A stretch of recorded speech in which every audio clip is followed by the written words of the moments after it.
Thanks very much. So we've got 20 minutes, 25 minutes to discuss some of the stuff that Isabelle was talking about, or anything else really. So let's kind of open it up to you. There was this lovely phrase in here.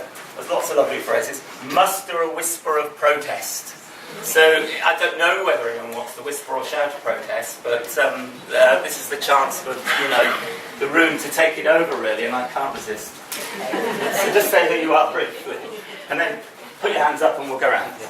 I'm Jo Tulloch, and I work for a charity. No, it doesn't work. Is it not working? Yes, it is. No, You don't hold it. it's not a microphone for here. It's for over there. Them, okay. I'm Jo Tulloch. I work for a charity in Brighton called Impetus, and I'm a practice educator as well as social worker. First thing I want to say is I am hugely relieved to hear everything you had to say. I mean, this is such music to my ears, and I'm sure to many other people's. And the clarity with which you've delivered it does give me hope for the future after 50 years in social work. But there was one phrase, Isabelle. I knew there was a but coming. I would just like a bit more clarification. Yes, okay. And you had said towards the end, you'd said something about there was a new kind. What we need is a new kind of commissioning relationship with local authorities.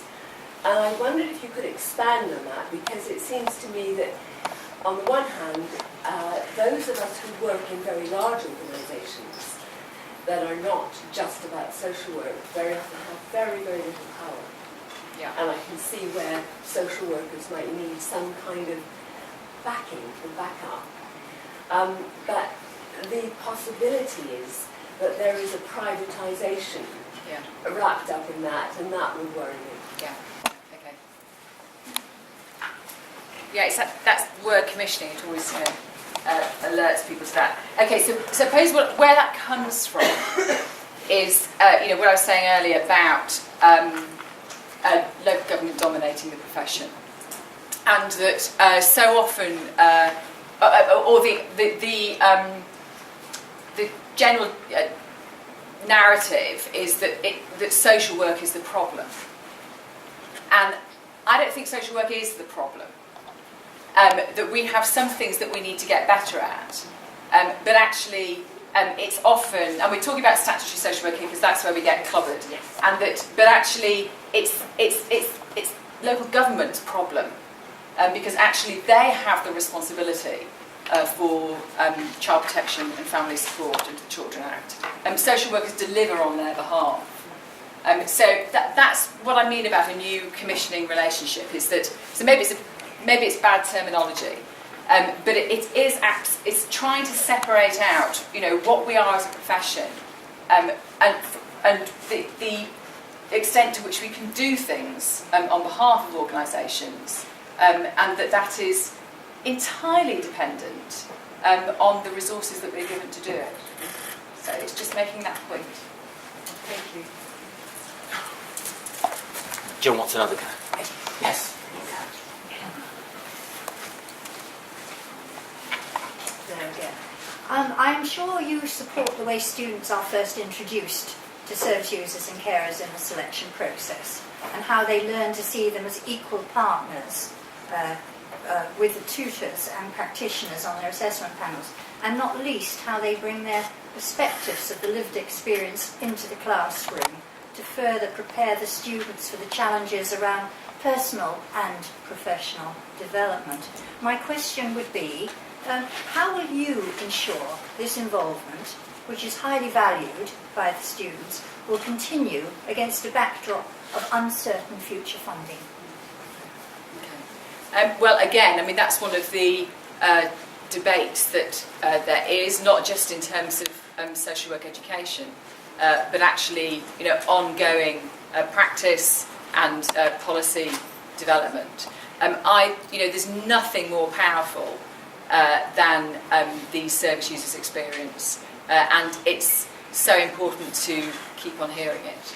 And particularly, for frontline practitioners, even though frontline practitioners are engaged on a day-to-day basis with service users, it's easy to kind of lose that perspective, and that's why we need to rethink again how we do things, because it's about having the opportunity and the capacity to think through what that experience is like for practitioners throughout the whole of their careers. In terms of the funding arrangements, that we know that we've seen some changes to the bursary funding is it this year? I think it's just started to shift a bit. And that there's no doubt that there will be continued debate about what that money should be spent on. That it would be extremely odd that social work was the only part of the public sector system which wasn't scrutinised for its spend. And I think that, in terms of my position on that, then absolutely we need that perspective in both selection and teaching, I think, of social workers. Thank you.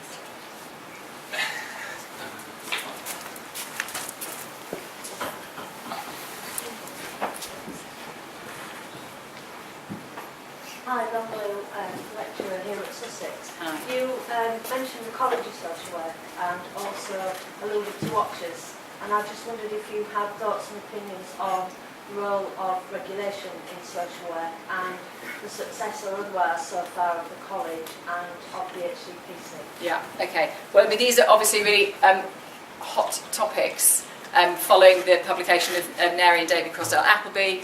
I've got a really clear view about regulation. I don't care who does it as long as it's done properly. That it's a system that we understand, that is straightforward, and that it has high standards for us as a profession. That's my line on it, and and we will go through now a range of conversations, difficult conversations with people about who does what within that system. I think that there are a whole range of different ways that things could be done. Having the one regulator seems sensible to me, I just want it done properly. Are you happy about that, Mel? Did you want to come back? That was the conversation. Genuinely, because the conversation's quite good too. I'm interested in, there's been discussion in some of the reports about the college becoming regulated profession, which of course would need legislation, and also the HCPC has invested hugely in regulating the profession. And I'm not convinced that either is doing a job as well as it could at the moment. And so I'm kind of interested in the direction of travel and whether you have any inside knowledge, if you like, about where that might go. Or some of the conversations that are being had around that. Because I think for me it feels quite unsettling. We invested hugely and the profession has started to invest. And I still feel it's floundering a little bit. Yeah. In what regard? What are you talking about? Well, social workers haven't really signed up to the college in any great number, and therefore the college is underfunded, and therefore that impacts on the impact the college can have. The HCPC feels a little pedestrian. I'm not entirely sure what it's bringing to the table, and I would like to be, if we're developing profession which wants to be a strong profession, then one or other or both of those organisations should, in my opinion, have a much stronger presence.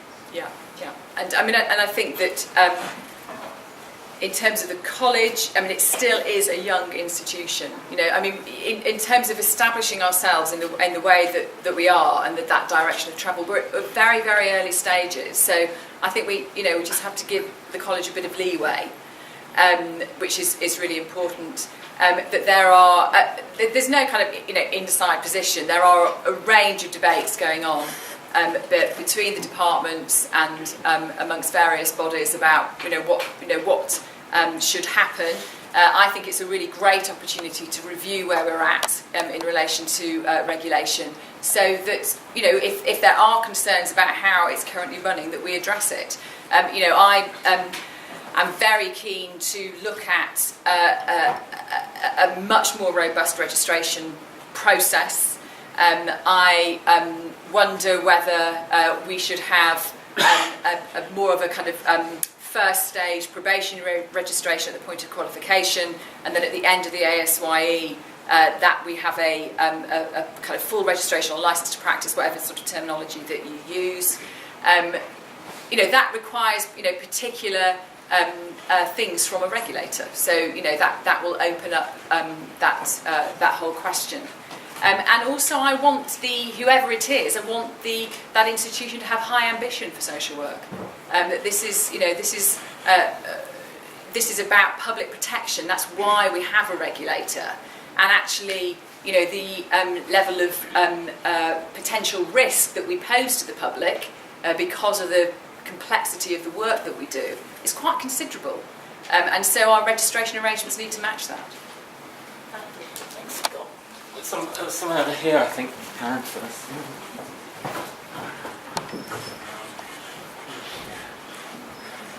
We're missing two of these. There are. Oh, there are. You go. I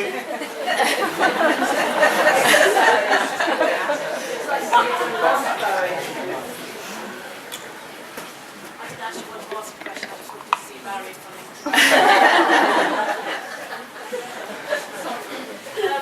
My name's Karen Green and I manage the adoption and permanent service for Brighton Home City Council. You mentioned in your speech, Isabelle, about the adoption reform agenda. I just wondered if there was anything in that agenda that you might have concern about. Well, I mean, the thing is about, you know, we can say all kinds of things about adoption, but I have agreed many decisions for children to be adopted, and feel entirely comfortable with that. I think that I have great faith in our family justice system, actually, so that even though I know that in the certainly across the sector there are a range of concerns about you know, adoption being pushed when it's not you know, an appropriate permanency plan for a child. You know, I think that that's why we have a family justice system, is to, you know, to mediate those you know, particular policy agendas, which you know, there's a risk that you know, there's a risk that we don't do what's in the best interest of the child. But that's, yeah, so I'm not too concerned about it, no. I think I have great faith in our judiciary, actually. I don't know what you think about that, but... There's obviously been an awful lot of case law, you know, from July onwards this year, really, with the UBS case law, which is rightly questioning adoptions as a care plan for children, in that it has to be proven, it has to be evidence that, you know, kind of nothing else will do. So it feels like there is a bit of a juxtaposition with the government agenda for adoption, which is promoting many more adopters and much more adoption, and, you know, kind of the judiciary and the case law. So that, you know, we're in a strange kind of position with that. But the other bit I was interested in was the clause in the Children and Families Bill, really, which was partly touches on Joe's point about, I think it's clause 3 or 4, about the ability for the Secretary of State to be able to outsource any or all of the responsibilities from local authorities for the assessment of prospective doctors. I just wondered what your take on that one. Yeah, okay, all right. In terms of the case law, I think what the case law is doing is establishing what the law is, and I think that that's been extremely helpful. That it's not, you know, that's exactly what it, you know, those cases that you're referring to is doing. In terms of the Secretary of State's powers to outsource, I completely understand why they feel that those powers are necessary. Whether they use them or not is another question. That we have to do the best that we can by children and families, and that, you know, actually to take away those powers in effect would be, you'd have to have some pretty hard evidence, because any local authority worth their salt that thought there was an injustice going on would go to judicial review. It's, and that they would fight that case. Sorry? If they can afford it. Well, believe me, they would find the money. I mean, if that was that they were going to actually, lose something that they wanted to keep hold of, then they would go to judicial review on it. So I think we have to recognise that we have a good family justice system in this country. I think we're lucky. Are you all right with that, Karen? Is that enough? Do you want me to pass this back so you can then run around and then We're going down here next, but there is a second one, isn't there? Where's the second one? You can pass it down that way. So if you hang on to that one there. I'll have to sit down at this point. You want to Yeah, no, I've got one, yes, thank you. Sorry about my husky voice, I've still got a bit of throat infection. I would just quickly quote the first sentence of the new book called The New Politics of Social Work, which is edited by Stephen Webb, where it says, undoubtedly one of the great virtues of social work is that it continues to think politically in these difficult times of crisis and austerity. And I feel personally that that is very much a need, not just because all our decisions about allocations are political decisions, but also because some of our real core values, like human rights and justice, have got a political context. And if you don't believe that, listen to William Hague and Theresa May talking about human rights, and then call that a sociological debate if you like, but I beg to differ. But if you do believe it, then read the book. But it's good to remember that doing social work actually means working socially. And we forget that quite often, that there is that context to it. And social work, in my view, is about care and kindness. Those are core values. And instead of trying to define the nature of social work in these bad times, if we turn it upside down and start with the core values, with justice as a normative value, and then try to think of the right structure around that, so that rather than adapting their structure, and I say that in Marxist terms, because the way you use it, rather than adapting to their structure, we take our values, are absolutely sure of those, and then build a structure around that. Yeah. And I think that's more or less what you said about, local authorities.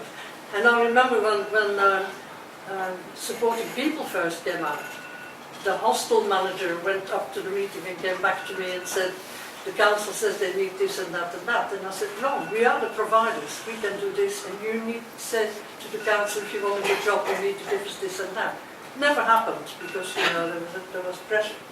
But at the end of the day, we need to recognise that care is an emotion, it's not an intellectual idea. And by defining emotions, we usually diminish them. And if we get too much regulation and definition and thinking, then we diminish the real value of the concept. It's like defining love, you can do it, but you diminish it by doing it. And we do the same with care and with all the kind of stuff that I came to social work for. And if we keep defining it and ticking it and regulating it, then we diminish it. Yeah, I don't know if there was a question in that or not, but it's an interesting contribution, and I think that this tension that there is about us defining and becoming kind of too narrow in our definition of what social work is problematic for the reasons that you say, but it's equally problematic that we don't.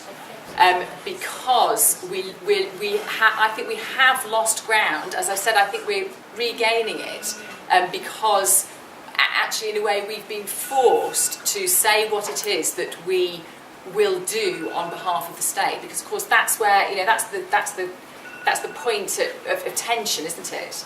And that I think, for example, what's been fascinating in the last 10 years is the expansion of early intervention services.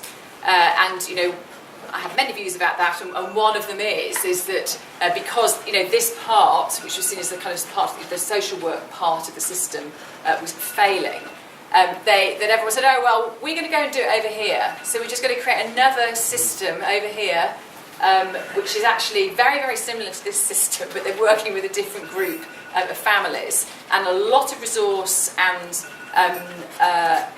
attention has gone over here. And actually this part of the system is still struggling in parts. And I think that, but what's happened as a consequence of that, because actually this isn't doing that well either, actually, and that, you know, and the role of social work within this is becoming really, really stark. And I think that people are recognising that they need us, and actually it's kind of one part. So that's where we've got to start from the inside out. What are the goals? Jenny, stop. What do we want? What do we want to accomplish, and what is the structure? Indeed. I'm Daniel Spinks, a student at Sussex. It's reassuring to some extent to hear your concerns about the structures and social workers have to work within the difficulties they face. But can you tell me what has or will be done to reduce bureaucracy and make caseloads more manageable? Yeah. Gosh, well, I can't do that. I mean,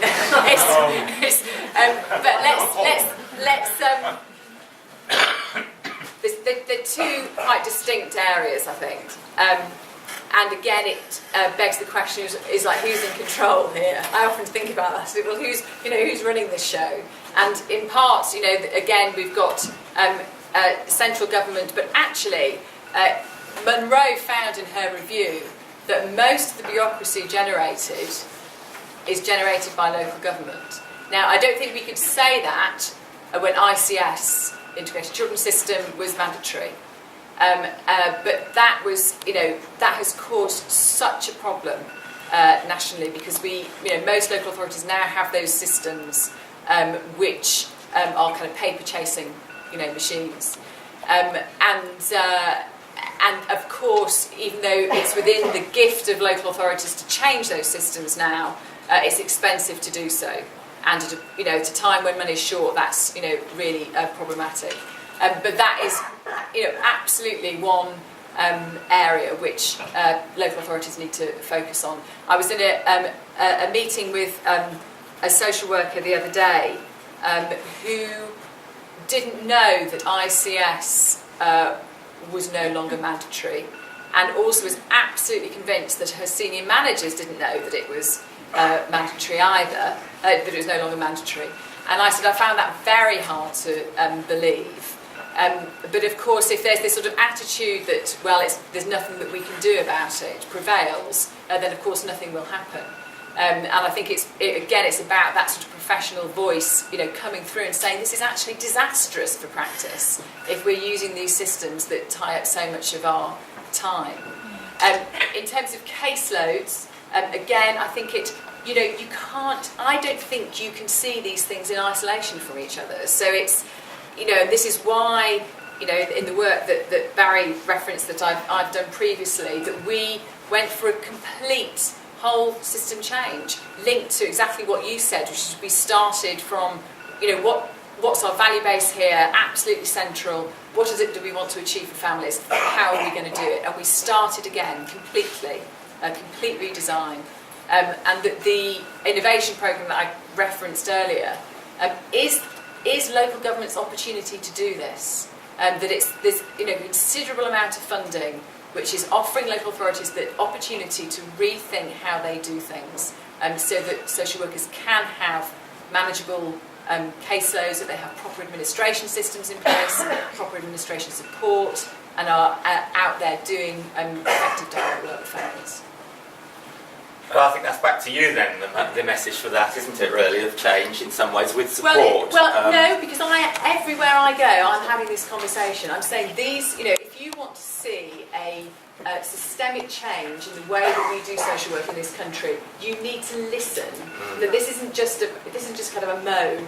These things really matter in terms of day-to-day practice. There's someone from elsewhere who's online who wants to ask a question. Yes. Okay. Hi.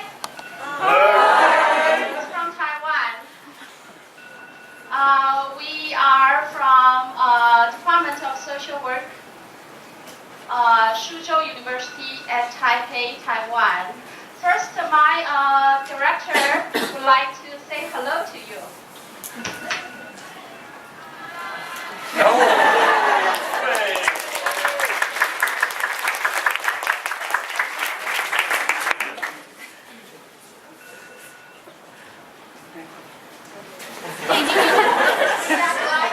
Celebrate the World Social Work Day with you together, and we really benefit a lot from your presentation. And we just have a question that we would like to ask. Can you hear me clearly? Yeah. Okay. In Taiwan, we have like 7,000 social workers, and about 60% of them work in a private agency, and 50% of them, another 40% working for the government. And nowadays, we see more and more contracting social worker. You know, social worker, they work by contract. I just wonder, in the United Kingdom, do you have the same trend? Do you see the same trend? And how do you support those workers? Thank you. Is that a question for me? Yes. Okay. Yeah. Okay, so a couple of things there. So at the moment we have 89,000 social workers registered, but under half of those work for statutory agencies, which is quite surprising to people given the dominance of local government in our general discourse. So there are many, many social workers who are working in many, many different arenas other than local government. I was at in Oxfordshire yesterday at a conference for independent social workers, so people that are in effect self-employed.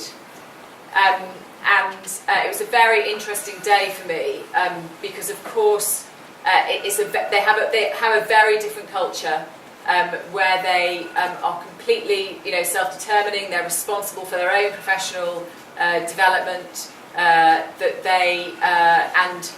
responsible for their own professional standing, which is actually, some of the attributes that I'm arguing that we need to see in the profession more generally. In terms of the group of social workers that work in many, many different contexts as employees, but not of local government, they are, if they call themselves a social worker, they must be registered. It's not legal in England to call yourself a social worker without registration, and that, in theory, means that you have a not just a minimum standard expected of you, but also that your continuous professional development is monitored and tracked. We also have other social work organisations like the College of Social Work or the British Association of Social Workers, which anyone can become a member of, which offers a range of benefits to those membership groups. Okay, does that answer your question? Does anyone else want to contribute? No, that was great. Right, so a long time then. Two quick more questions together, one answer, then a tea break. But you're staying on for the second, the other talks. I'm not, I've got to look at my train times. Well, you may be staying on, or may not be staying on. Yes, sorry. Very quick question, and then one more. My name is Odi Ofosa. I was a mental health service user for a few years, and I had a brilliant social worker. And so I had what I know with post-traumatic stress disorder. I didn't want to take medication. He really supported me, and I was using my cultural. I'm an artist and a musician by myself, so I was using my own strength, and that for me, what Charles did for me was really great. But now I've been offered a place to do a social work master's here.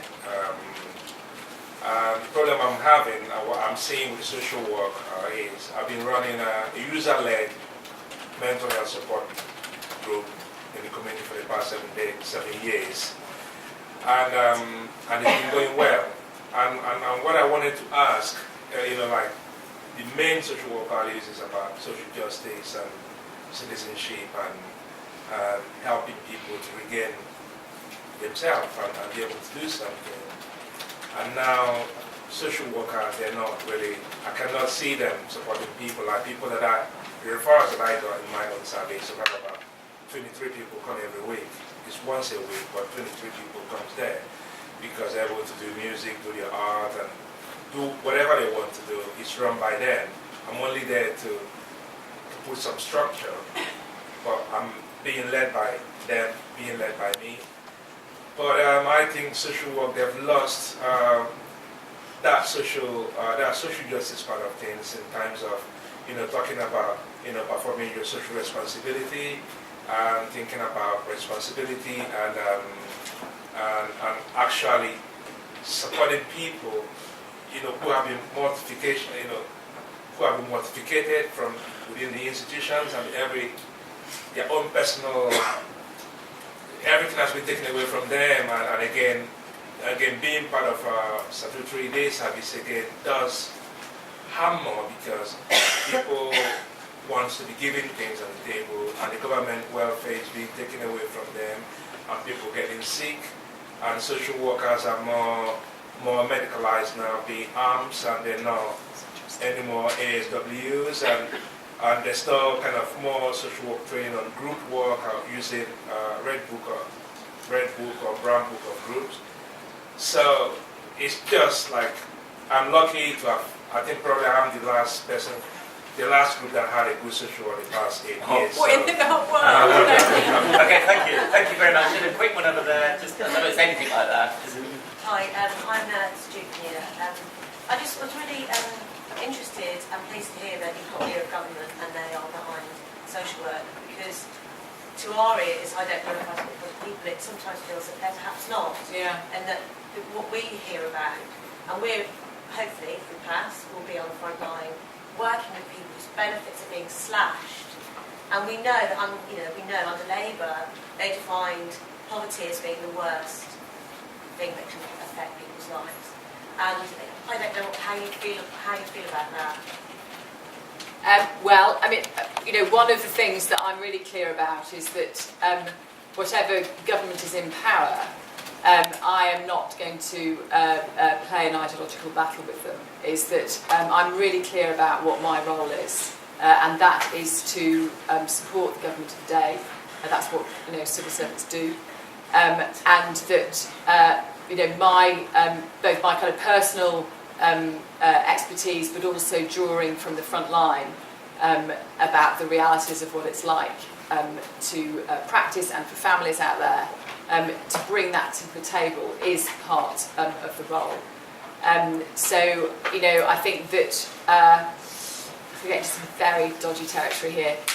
But what do I really think? I really think that actually the families that we work with get a really hard time regardless of which government's in power, and that it's our job to do what we can to ameliorate that. Okay. You didn't answer my question. Sorry. Okay, sorry. I mean, it's I wasn't quite sure what the question was. I thought that social justice was for service users and peer support in the community, running day services in the community. How social work can support them to fulfill their citizenship and social responsibility. Yeah. I mean, I think that it links to the conversation that we had earlier about what the role of social work is. It's linked to funding. I think that I suppose what I thought I heard you talking is that you'd had a really good experience with a social worker, and that we should make a film about you, like the young people that I listened to in the film that we talked about this morning. Some really, really positive messages. So it is actually a lot of really good stuff that's going on out there, and that these are the times when I wish Lynn was here, because she knows more about how adult social work is operating. I thought your comment about mental health, social workers was interesting, because of course what we've seen, and the kind of medicalisation of that, what we've seen in recent years is social workers being taken into the health system. And interestingly, what is happening is that actually now some local authorities are pulling their social workers out of the health system because they're not being able to deliver exactly what you're saying we need to do, which is about social work. So it's quite interesting, isn't it? And it links again to what I was saying about, I think we're almost coming full circle. It's like, the last 10 years has seen, we can do this, the health service can do this, or early intervention can do this, we don't need social work. And actually what I think is that there's evidence suggesting that people realise that they do need social work. Okay, I think we have a very lively debate so far. That we do have the voice from social work students and from practice educated social workers, as well as from our applicant who just we give an offer to our course, as well as our academic staff. And all thanks to Isabelle for such an inspiring speech, and as well as our participants, international participants. So let's have a coffee or tea, have a break, and come back 3:10 UK time.